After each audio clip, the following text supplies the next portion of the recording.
দুটো energy bulb দেন তো। আরে তুমি আলী হোসেন না? জি শহীদ ভাই। হোসেন চোরার দোকান?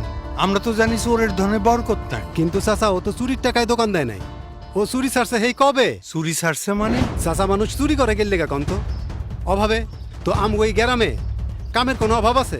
চুরি করার দরকারটা কি? কিন্তু ওই যে কথায় আছে না, যাস যায় না মইলে খাসলস যায় না ধুইলে। চুরি করতে কি লাগে কন্ত?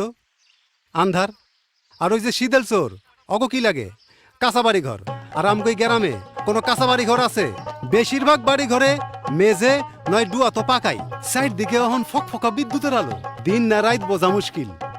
শেখ হাসিনার বাংলাদেশ এখন শীতল চোর মুক্ত, ভূত মুক্ত। শহীদ ভাই, এই যে আপনার এনার্জি বাল্ব। শহীদ ভাই, আমার দোকানে একটু আসবেন, চা খাইতেন। অবশ্যই। দেশের প্রায় ৯৭% মানুষ বিদ্যুৎ সুবিধার আওতায় এসেছে। বিদ্যুৎ উৎপাদন ক্ষমতা ২৩,৫০০